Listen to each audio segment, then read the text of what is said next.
हम पिछले कई दिनों से डीपीटीपी एक्ट की बात कर रहे हैं, ग्रीवेंस रिजर्सल की बात कर रहे हैं और आज हम बात करेंगे कि एपेलेट ट्राइब्यूनल जो कि ट्राई एक्ट 1997 के सेक्शन 14 में बना था और अब वो डीपीटीपी एक्ट को भी सुपरवाइज करता है, उसकी क्या पावर्स हैं, वो कैसे काम करता है। मेरे यूट्यूब चैनल पे आपका स्वागत है जिसपे आप रोज डेटा प्राइवेसी पे नया कंटेंट देखते हैं। और जैसे कि मैंने कहा, आज हम बात करेंगे एपेलेट ट्राइब्यूनल की। एपेलेट ट्राइब्यूनल में आप अपील कैसे फाइल कर सकते हैं।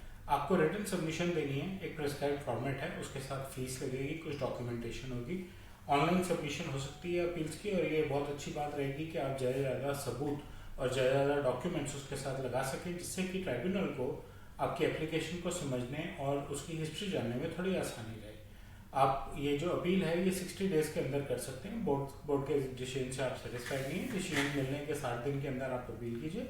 और अगर आपको 60 दिन से ज़्यादा लगते हैं तो आपके पास कोई खास कारण होना चाहिए कि क्यों 60 दिन से ज़्यादा लगे, तभी वो बोर्ड आपकी ट्राइब्यूनल आपकी एप्लीकेशन को कंसिडर करेगा। अदरवाइज ट्राइब्यूनल आपकी एप्लीकेशन को कंसिडर नहीं करेगा। इसकी हियरिंग और डिसीजन मेकिंग का क्या सिस्टम है। ट्राइब्यूनल पे एप्लीकेशन पहुंचेगी, वो आपकी एप्लीकेशन को रिव्यू करेंगे, साथ में लगे हुए डॉक्यूमेंट्स और एविडेंसेस को रिव्यू करेंगे और दोनों पार्टीज को रिक्वेस्ट करेंगे कि वो अपने आप को प्रेजेंट करें।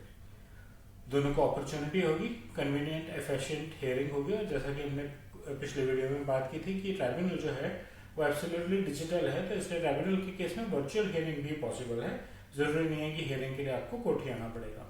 ट्राइब्यूनल की कोशिश है कि 6 महीने में वो आपके इशू को रिजॉल्व कर दें, बार बार हियरिंग्स करके या जो भी उनको इन्वेस्टिगेशंस करनी है वो करके। किसी वजह से अगर वो 6 महीने में नहीं रिजॉल्व कर पाते हैं तो उन्हें डॉक्यूमेंट करना पड़ेगा कि उनको 6 महीने से ज़्यादा क्यों लगे इसको रिजॉल्व करने में। और वो जो भी ऑर्डर पास करेंगे वो सभी स्टेक होल्डर्स को कम्युनिकेट करेंगे। लोअर कोर्ट के लिए वो एक डिग्री होगा सिविल कोर्ट के लिए, जिससे कि उसको सिविल कोर्ट की डिग्री मान के एग्जीक्यूट किया जा सके। उनकी अथॉरिटी क्या है, ट्राइब्यूनल कर क्या क्या सकता है। ट्राइब्यूनल कंफर्म कर सकता है कि जो डेटा प्रोटेक्शन बोर्ड ने डिसीजन लिया है वो बिल्कुल ठीक है। वो उनके डिसीजन में कुछ चेंजेस कर सकता है, मॉडिफाई कर सकता है उसको, और वो उनके डिसीजन को कैंसिल कर सकता है और उसकी जगह अपनी तरफ से कोई नया डिसीजन ले सकता है कि मेरे लिए हमारे हिसाब से इस पर्टिकुलर सिचुएशन में ये डिसीजन होना चाहिए। ठीक है, तो वो बदल भी सकता है, कैंसिल भी कर सकता है और कंफर्म भी कर सकता है और मॉडिफाई भी कर सकता है। जो भी ट्राइब्यूनल के ऑर्डर्स होंगे वो लीगली बाइंडिंग है। जो ट्राइब्यूनल के ऑर्डर का मतलब ये नहीं है कि सिर्फ एक चिट्ठी है, वो एक तरह से कोर्ट की चिट्ठी है, उसको डिग्री ऑफ कोर्ट कंसिडर करके एग्जीक्यूट किया जाएगा। और वो लोअर कोर्ट्स को ऑर्डर पास कर सकते हैं कि हमने ये डिसीजन लिया है, इस केस में आप हमारी मदद कीजिए जिससे कि हम उस डिसीजन को एनफोर्स कर सकें। सो ट्राइब्यूनल एक तरह से लोअर कोर्ट का काम कर रहा है। ट्राइब्यूनल एक तरह से एक डेडिकेटेड कोर्ट का काम कर रहा है जिसमें सिर्फ डेटा प्राइवेसी के केसेस जा रहे हैं, जिससे कि मेन जुडिशियल केसेस के साथ प्राइवेसी के केसेस के मिक्स होने से जो एक्स्ट्रा डिलेज आएंगे वो अवॉइड हो सकें। जुडिशियरी अपना काम करे और ट्राइब्यूनल अपना काम करे। ट्राइब्यूनल के पास चैलेंजेस क्या हैं। ट्राइब्यूनल के पास चैलेंजेस जुडिशियरी में ऑलरेडी भी है, ट्राइब्यूनल्स के पास भी हैं कि उनके पास वर्कलोड बहुत ज़्यादा है, इसकी वजह से डिलेज होते हैं। प्रोसीजरल हर्डल्स हैं, डॉक्यूमेंटेशन, एग्जिबिट्स, डेट्स डलना, क्योंकि कभी एक पार्टी अवेलेबल नहीं है, कभी दूसरी पार्टी अवेलेबल नहीं है, तो ये सारे प्रोसीजरल हर्डल्स हैं जिसमें उनके केसेस डिले हो सकते हैं।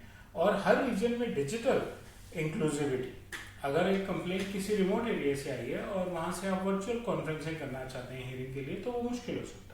और ट्राइब्यूनल को ये दिक्कतें आएंगी और आ रही हैं कि जिन कंप्लेंट्स के एरिया में, जिन प्रिंसिपल्स के एरिया में कनेक्टिविटी अच्छी नहीं है, वहाँ से हियरिंग प्रॉपरली रिमोटली कैसे की जाए। अपॉर्चुनिटी क्या है, सबसे पहली अपॉर्चुनिटी उनके पास ये है कि उनकी वजह से जो प्राइवेसी रिलेटेड लोग हैं उनका देश के कानून पे विश्वास और ज़्यादा बढ़ेगा, लीगल सिस्टम पे। और जो दूसरी इम्पॉर्टेंट अपॉर्चुनिटी है इंडियन एपेलेट ट्राइब्यूनल के पास कि वो सारी दुनिया के आगे एक बेंचमार्क सेट कर सकें कि कैसे टेक्नोलॉजी के थ्रू कोर्ट्स वर्चुअल हियरिंग्स पे केसेस को रिजॉल्व कर सकते हैं। सो ट्राइब्यूनल की पावर और चैलेंजेस पे सिर्फ इतना ही, उनके फ्यूचर स्कोप पे सिर्फ इतना ही। अगर वो ठीक से काम करें और फेयर जस्टिस करें तो वो ग्लोबल बेंचमार्क क्रिएट कर सकते हैं। मेरे यूट्यूब वीडियो अगर आपको अच्छा लगा तो लाइक और बेल आइकन दबाएं, मेरे चैनल से सब्सक्राइब करें और अपना फीडबैक कमेंट सेक्शन में शेयर करें। धन्यवाद।